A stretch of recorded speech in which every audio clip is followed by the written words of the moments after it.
அனைவருக்கும் வணக்கம். நான் இன்னைக்கு சிக்கன் கிரேவி மாதிரி குழம்பா இல்லாமல் கிரேவியாகவும் இல்லாமல் சுமாராக வைக்க போகிறேன். இன்னைக்கு அம்மா தான் சிக்கன் குழம்பு இன்னைக்கு செய்யறேன்னு சொன்னாங்க. சரி, அம்மா செஞ்சால் நல்லா இருக்கும், அந்த மாதிரி செய்யட்டும்னு சொல்லிட்டு அரை கிலோ சிக்கன் கழுவி வச்சுக்கிட்டேன். சரி, அதுக்கு வெங்காயம், பூண்டு, இஞ்சி, இல்லை வர கொத்தமல்லி, மிளகாய், வரமிளகாய், ஜீரகம், மிளகு, இதில் சோம்பு, பட்டை, கிராம்பு, ஏலக்காய் இது தாளிக்கிறதுக்கு, இதெல்லாம் அரைக்கிறதுக்கு. மூணு தக்காளி மல்லித்தலை எல்லாம் போட்டு நான் தாளிச்சு உடையில அரைச்சி எடுத்துட்டு தாளிச்சு உடையில உங்களுக்கு காட்டுறேன். எங்கள் ஊர் பாய் மார்கள்லாம் இந்த மாதிரி பல்லவட்டியில் இந்த மாதிரி செய்வாங்க. பிரியாணியாக இருந்தாலும் சிக்கனாக இருந்தாலும் மட்டனாக இருந்தாலும் எல்லாம் பச்சையாகவே அரைச்சிட்டு வைப்பாங்க. எனக்கு பார்த்து பழக்கம் இருக்குது. அந்த மாதிரி நீங்கள் இப்போ அந்த மாதிரி இன்னைக்கு நான் செய்ய போகிறேன். சரி, எல்லாத்தையும் அரைச்சிட்டு காமிச்சிக்கலாம். காட்டுறேன். அம்மா எல்லாம் ரெடி ஆயிடுச்சா? அரைச்சிட்டிங்களா? நீ எல்லாம் அரைச்சு பேஸ்ட் பண்ணி வச்சிருக்குது. இது பொடி பண்ணி வச்சு பவுடர் பண்ணி வச்சிருக்குது. இது வந்து மல்லி, சீரகம், மிளகு, வரமிளகாய், பட்டை, கிராம்பு எல்லாமே இதில் போட்டு இது அப்படி இது ட்ரையாக அரைச்சிருக்குது. இது வந்து இஞ்சி, பூண்டு, சின்ன வெங்காயம் அரைச்சிருக்குது. அப்புறம் கறி வந்து அரை கிலோ கறி கழுகி வச்சிருக்குது, பிராய்லர் சிக்கனு. இதில் வந்து தக்காளி பழம் வந்து 2-3 பழம் அப்படியே அடித்து வச்சிருக்கோம். அப்புறம் ஒரு பெரிய வெங்காயம் தாளிக்கிறதுக்கு இதை எடுத்து வச்சிருக்குது, பட்டை கிராம்பு எடுத்து வச்சிருக்குது. இவ்வளோதான். இனி தாளிச்சு விட்டுலாமாம்மா? குக்கரில் தான் செய்ய போகிறீங்களா? சரி, இப்போ என்னென்ன கடலெண்ணெய், கொஞ்சம் தேங்காய் எண்ணெய் மிக்ஸ் பண்ணிக்கலாம். சரி, கொஞ்சமாக கடலெண்ணெய், கொஞ்சமாக தேங்காய் எண்ணெய் ரெண்டையும் மிக்ஸ் பண்ணிவிட்டு அப்புறமா தான் தாளிச்சு விடணுமா?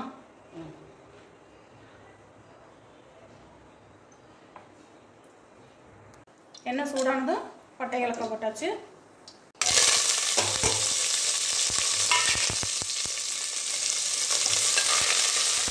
ஃபஸ்ட்டு பெரிய வெங்காயத்தை தாளிச்சுக்கணும்.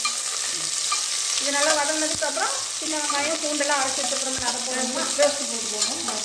வெங்காயம் வந்துருச்சு, நல்லா கண்ணாடி பதம் ஆயிடுச்சு. இப்போ பேஸ்ட்டு சேர்த்திக்கலாம். அரைச்சி வச்சுருக்கோம்.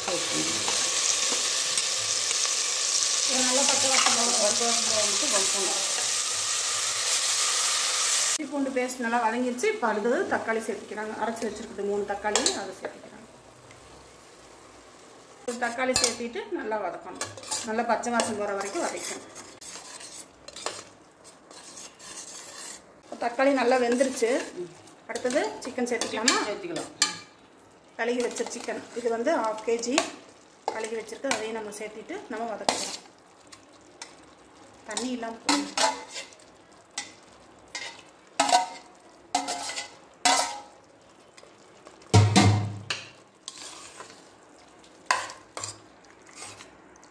அரைச்சி வச்சா மசாலா எல்லாத்தையும் சேர்த்துக்கலாம். சிக்கன் போட்டோன்னே எல்லாத்தையும் சேர்த்திட்டு கூட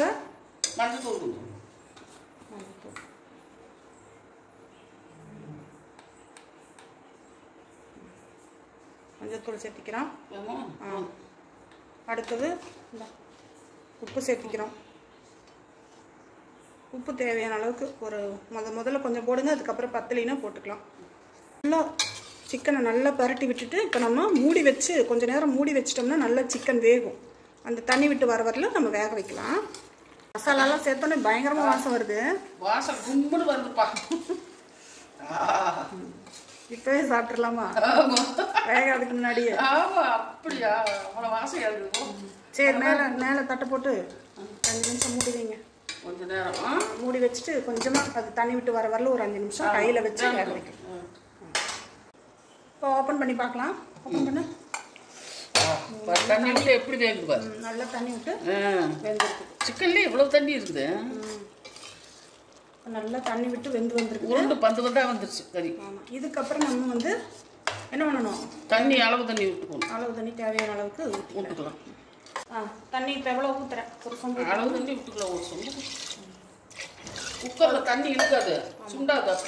அப்படியே தான் இருக்கும். அதனால அதிகமாக விட வேண்டாம் தண்ணி. தேங்காய் அரைச்சி ஊற்றுவோம் கொஞ்சம். சரி, ஓகே. அப்போ இந்த அளவுக்கு தண்ணி விட்டால் போதும். நீ குக்கர் மூடி விசில் போடலாம். உப்பெல்லாம் பார்த்துட்டு குக்கர் மூடி க்ளோஸ் பண்ணிவிட்டு அடுப்பில் வச்சாச்சு. இப்போ ஒரு 4 விசில் வரட்டு பார்க்கலாம். குக்கரில் குழம்பெல்லாம் ரெடி ஆகிடுச்சு. விசில் போகிறதுக்குள்ளே நம்ம வந்து தேங்காய் அரைச்சிக்கலாம். இப்போ தேங்காய்க்கு கொஞ்சமாக தேங்காய், அரை மூடி தான், இந்த மூடியில் கூட கொஞ்சம் மிச்சம் வச்சுட்டேன் பாருங்க. இந்த அளவுக்கு தேங்காய் எடுத்தால் போதும். ரொம்ப தேங்காய் எடுத்தால் இனிச்சிரும். இந்த அளவுக்கு எடுத்தால் போதும்னு சொன்னாங்க அம்மா. அப்புறமா கொஞ்சமாக சோம்பு, அப்புறமா கொஞ்சமாக கசகசா கொஞ்சமாக போட்டுக்கணும். இதெல்லாம் போட்டுட்டு இப்போ நம்ம அரைக்க போகிறோம். தேங்காயை இதில் போட்டுக்கலாம்.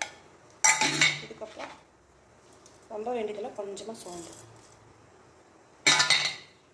ஒரு பட்டை, ஒரு ஏலக்காய், அப்புறம் கொஞ்சமாக இந்த அளவுக்கு கொஞ்சம் தான் கசகசா போடணும், ரொம்ப போடக்கூடாது. இது எல்லாத்தையும் அரைச்சிட்டு நான் காமிக்கிறேன். சிக்கன் ரெடி ஆயிடுச்சா? எனக்கு இப்போவே பசிக்குது. பார்க்கலாமா? எவ்வளோ 2-3 வாரமாக சிக்கனே எடுக்காம இன்னைக்கு சிக்கன் ஒரு பிடி பிடிச்சிக்க வேண்டியதான். செம வாசம். Super super. வாசமாக இருக்கு, பயங்கர வாசம். எப்படி சூப்பர். இப்படி தேங்காய் ஊற்றி ஒரு கொதி வர நம்ம அரைச்சி வச்சிருக்கிறேன். இந்த தேங்காயை சேர்த்துக்கலாம். நான் தேங்காயில் என்னென்ன சேர்த்தணும்னு நான் சொல்லியிருக்கிறேன். இந்த தேங்காயை வந்து ஊற்றிட்டு அடுப்பு பற்ற வச்சு விட்டு ஒரு கொதி வந்தோடனே நிறுத்திடணுங்களாமா. ஒரு கொதி வந்தால் போதும், செம்ம ரொம்ப நேரம் விடக்கூடாது. குழம்பு ரெடி ஆயிடும். சூப்பர். இது கூட மல்லித்தலை கொஞ்சம் வேணும்னா போட்டுக்கலாம்.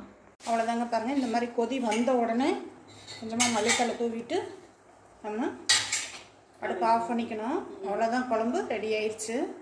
இப்போ நம்ம அடுப்பை ஆஃப் பண்ணிடலாம். அவ்வளோதாங்க, குழம்பு சூப்பராக ரெடி ஆயிடுச்சு. சாப்பிட்றலாமா? சுட சுட கோழி குழம்பு எல்லாமே ரெடி ஆயிடுச்சுங்க. வாழை இலையில் இப்போ அம்மாவுக்கு வாழை இலையில் தண்ணி தெளித்து இப்போ சாப்பாடு போட்டு சாப்பிட போகிறாங்க. சுட சுட சாதம் போட்டு வாழை இலையில் அப்படியே இந்த கோழி குழம்பு ஊற்றி சாப்பிடும்போது எங்கள் அம்மா சாப்பிட்றதுக்குள்ளே எனக்கு ஒரு மாதிரி ஆயிடுச்சு. டெம்டிங் ஆகுது. சூடாக இருக்குது, எல்லாமே சூடாக இருக்குது.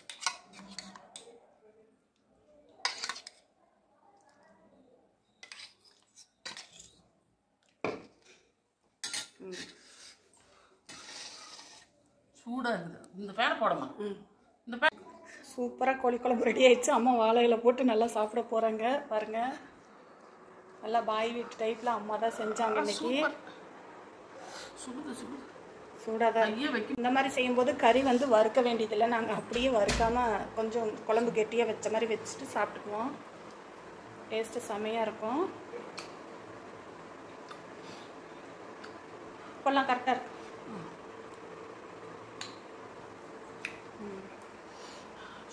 இதே மாதிரி நீங்களும் செஞ்சு சாப்பிட்டு பாருங்கள், எப்படி இருக்குதுன்னு உங்கள் ஃபீட்பேக் சொல்லுங்கள் ஃப்ரெண்ட்ஸ். அம்மா இன்னைக்கு செஞ்ச கோழி குழம்பு மாதிரி நீங்களும் செஞ்சு பாருங்கள். பாய் வீட்டு டைப்பில் செஞ்சுருக்காங்க. மீண்டும் நம்ம இன்னொரு வீடியோவில் சந்திக்கலாம். நன்றி, வணக்கம்.